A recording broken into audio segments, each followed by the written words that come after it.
আসসালামু আলাইকুম। Infotech freelancing চ্যানেলের পক্ষ থেকে সবাইকে স্বাগতম জানাচ্ছি। তো আজ থেকে নতুন একটি সিরিজ চালু করতে যাচ্ছি, যেটি হচ্ছে ওয়ার্ডপ্রেস ফর ফ্রিল্যান্সিং। সিরিজটার প্লেলিস্টের নাম হবে আর কি।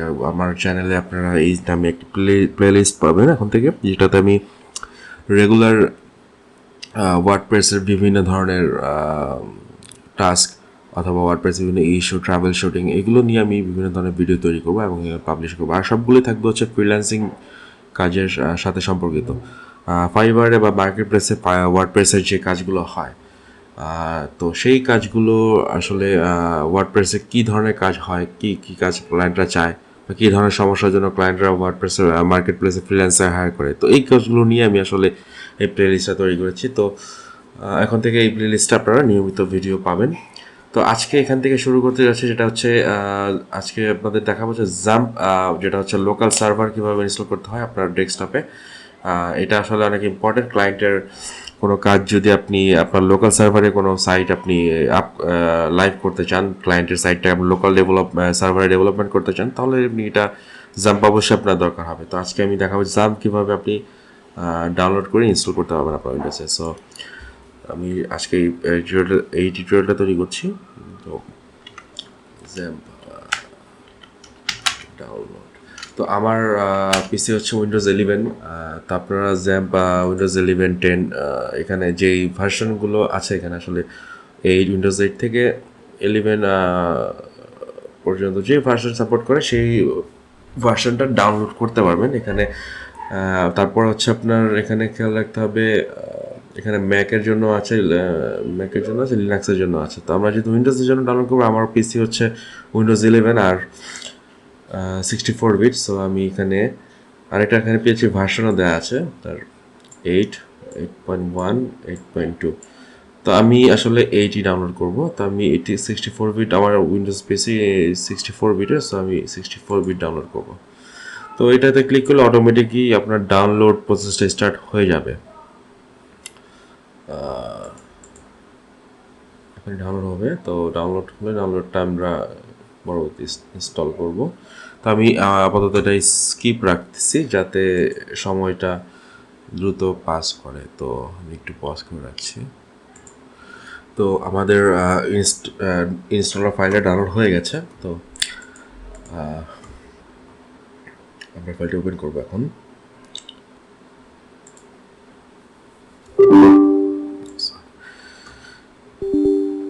ইনস্টল ফাইলটি ওপেন হচ্ছে, বাট এটা এখানে, হ্যাঁ, এখানে ফার্স্টে আপনাকে একটা ওয়ার্নিং দিবে।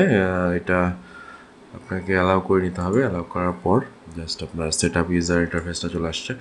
এখন নেক্সট এখানে কি কি ওদের প্যাকেজগুলো আছে সব দেখাচ্ছে। এখানে পেয়ার, মাই অ্যাডমিন, ওয়েবসার, ফাইলজিলা, আচ্ছা, মাই এসকিউএল, পিএইচপি, সবগুলোই আমরা এখানে সিলেক্ট করে দিচ্ছি। আচ্ছা, এখানে আপনার সিলেক্ট ফোল্ডার, আপনি কোন ড্রাইভার ইনস্টলেশন করতে যাচ্ছেন সেখানে এই ড্রাইভারের পাথটা এখান থেকে সিলেক্ট করতে পারবো। আমরা চাইলে আসলে বেসিক্যালি সবাই এটা লোকাল ড্রাইভে আমরা সেট করি, মানে যেখানে উইন্ডোজের ফাইলগুলো থাকে সেই ড্রাইভে আমরা ইনস্টলটা করি। তো আমি সেই ফাইলটাতেই সেই ড্রাইভে ইনস্টল করছি। তো এখানে যেটা ছিল জ্যাম্প ফোল্ডার নামে আমরা এটা ইনস্টল করবো। আচ্ছা, তো এখন ইনস্টল নেক্সট। তো এখন ইনস্টলেশন প্রসেস রান হয়ে গেছে, এখন ইনস্টল হচ্ছে।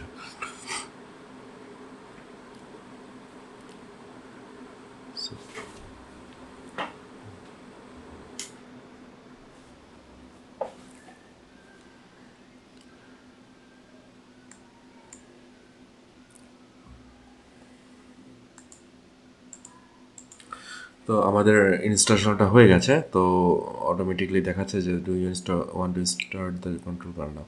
তো আমরা কন্ট্রোল প্যানেলটা এখনই চালু করছি। তো কন্ট্রোল প্যানেল চলে আসছে। তো জ্যাম্প সাকসেসফুলি আমাদের পিসিতে ইনস্টল হয়ে গেছে।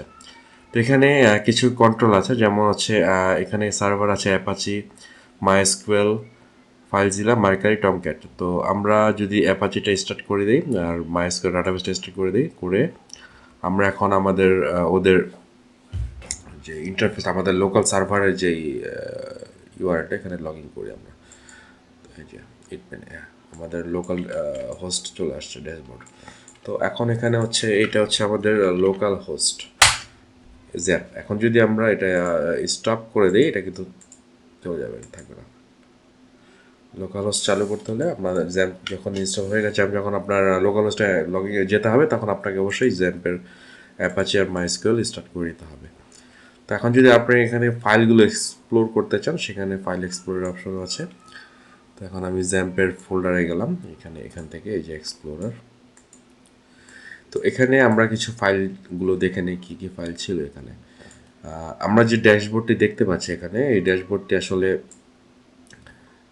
কোত্থেকে আসছে সেটা হচ্ছে আপনার এই জ্যাম্পের ফোল্ডারের ভিতরে এসটি ডক্স, এই যে ফোল্ডার, এই ফোল্ডার থেকে এই ড্যাশবোর্ডের যেই স্ট্যাটিক এটা আছে সেটা চলে আসছে এখান থেকে। তো আমরা একটু সাইড বাই সাইড করে নিই। তো এখন হচ্ছে এখানে চাইলে আপনি এই সবগুলো মুছে দিয়ে আপনি ব্ল্যাঙ্ক করে ফেলতে পারবেন। লাইক আমি যদি দেখাই, এখন এখানে আমি চাচ্ছি যে আমার লোকাল হোস্টে যখন আমি এন্টার করব তখন কিছুই থাকবে না। তো আমি যেটা এসটিডক্সে যাব, যে সব মুছে দিব এখান থেকে, রিফ্রেশ দিই, চলে গেল। লোকাল হোস্টে গেলে আমার index of name last modify site, তো এখন এটা ব্ল্যাঙ্ক। তো এখন এখানে এটা কিন্তু আপনার সার্ভার লোকাল হোস্ট পোর্ট এইটি অ্যাপাচি, এখানে যে ইনফরমেশনটা দেখাচ্ছে সেটা হচ্ছে আপনার সার্ভারের লোকেশন আর পিএইচপি আর কোন পোর্ট দিয়ে এই লোকাল হোস্টটা চলতেছে আপনার পিসি থেকে এটা দেখাচ্ছে। সো আমরা এখানে একটা ফোল্ডার তৈরি করি আপাতত জাস্ট টেস্টের জন্য। আমরা এখানে লিখি যে জাস্ট লিখি সাইট। এখন যদি আমরা রিফ্রেশ করি এখানে নিউ সাইট নামে একটা ফোল্ডার চলে আসলো। তো এখন আমি যেটা হচ্ছে আসলে এগুলো করার উদ্দেশ্য হচ্ছে আমি পরবর্তীতে এখানে কীভাবে ওয়ার্ডপ্রেস ইনস্টলেশন করে ওয়ার্ডপ্রেস পিএইচপি মাই অ্যাডমিনের সাথে কানেক্ট করে ওয়ার্ডপ্রেস সাইট অ্যাড করব। তারপরে হচ্ছে বিভিন্ন ধরনের ওয়ার্ডপ্রেসের যেই কাজগুলো করবো সব এই লোকাল ডেভেলপমেন্ট সার্ভারে করবো। সো জ্যাম্পটা খুবই ইম্পর্ট্যান্ট একটা জিনিস। আর এখানে আপনারা যদি ক্লায়েন্টের কোনো কাজে আপনার লোকাল ডেভেলপমেন্টের প্রয়োজন হয় তখন কিন্তু আপনার জ্যাম্পে আপনি আপনার ক্লায়েন্টের সাইটটা ডেভেলপ করতে পারবেন। এটা এই প্রসেস সবগুলো আমি আপনাদের পরবর্তী ভিডিওতে ডিসকাস করব। তো আজকে জাস্ট আমি দেখালাম যে জ্যাম্পটা কীভাবে আপনারা ইনস্টল করবেন। তো এটা খুবই ইজি প্রসেস। জাস্ট আপনি জ্যাম্পের যেই গুগলে যে জ্যাম্প ডাউনলোড লিখলে এখানে যে লিঙ্কটা চলে আসবে, এখান থেকে আপনি আপনার পিসির রিকোয়ারমেন্ট অনুযায়ী, অবশ্যই আপনার পিসির রিকোয়ারমেন্ট অনুযায়ী আপনার জ্যাম্প ডাউনলোড করতে হবে। আর ট্রাই করবে পিএইচপির 8 অথবা 8.1 যেটা আপনার প্রয়োজন সেটা আপনি এখান থেকে ডাউনলোড করতে পারবেন। তো জাস্ট এইটাই ছিল আজকের টিউটোরিয়ালে। পরবর্তী টিউটোরিয়ালে আমি আপনাদের দেখাবো জ্যাম্পে কীভাবে আপনারা ওয়ার্ডপ্রেস ইনস্টল করে আপনার সাইট বিল্ড করতে পারেন। তো পরবর্তী ভিডিওর জন্য থাক। আপাতত এই পর্যন্তই। আপনাদের সবাইকে ধন্যবাদ ভিডিও দেখার জন্য। ভালো থাকবেন।